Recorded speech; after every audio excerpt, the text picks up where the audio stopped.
কলকাতা হাইকোর্টের রায়কে স্বাগত জানাচ্ছি, কারণ আমাদের একটা আশঙ্কা ছিল যে এই চোখ দেখানোর অজুহাতে তার যেহেতু ডিপ্লোম্যাটিক পাসপোর্ট রয়েছে, ডিপ্লোম্যাটিক ইমিউনিটি রয়েছে, লাল রঙের পাসপোর্ট নিয়ে চোখ দেখানোর অজুহাতে তিনি বাইরে গেলে তিনি আর ফিরবেন না।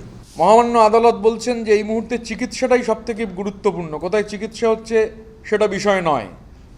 উত্তর হচ্ছে আমি আগে যেখানে চিকিৎসা করিয়েছি সেখানেই যেতে চাই, এসএসকেএম হাসপাতালে আমি যাব না। মানে আদালতেরও ঊর্ধ্বে আসলে মানে পিসির অভয়ারণ্যের মধ্যে থাকতে থাকতে গোটাটাই যেহেতু মগের মুলুকে পরিণত হয়েছিল, মানে আদালতের কথা, হাইকোর্টের কথাও কিছু নয়, সুপ্রিম কোর্টের কথাও কিছু নয়, আমি যাব না।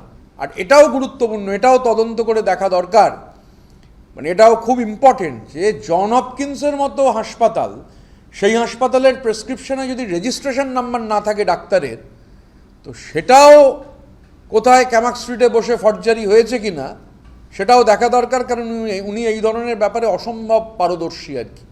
আচ্ছা, উনি কেন এসএসকেএমে ভরসা রাখতে পারছেন না?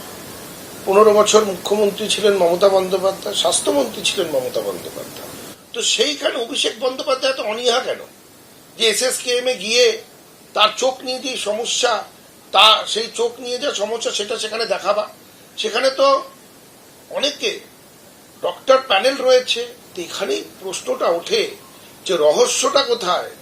এই যে উনি বারবার বিদেশ যেতেন চিকিৎসার নামে, সেটা চিকিৎসার জন্য বিদেশ যেতেন নাকি অন্য কোনো সেখানে অভিসন্ধি লুকিয়ে রয়েছে, অন্য কোনো কাজে তিনি বিদেশ যেতেন? আজকে এই প্রশ্নটা আসছে। তার সবকটা মেডিকেল রিপোর্ট, সেই মেডিকেল রিপোর্ট পেশ হওয়া উচিত এবং দেখা উচিত যে সত্যি তার বিদেশের ট্রিটমেন্ট দরকার ছিল কিনা। বিদেশে চিকিৎসা করিয়েছেন মানেই সেখানে চিকিৎসা করাতে হবে এমন কেন? তাহলে কি সে তার ডিপ্লোম্যাটিক পাসপোর্টটা ব্যবহার করে অন্য কোনো প্ল্যান রয়েছে, কোথাও চলে গিয়ে অ্যাসাইলাম নিয়ে নেওয়ার? এই প্রশ্নও তো জাগে।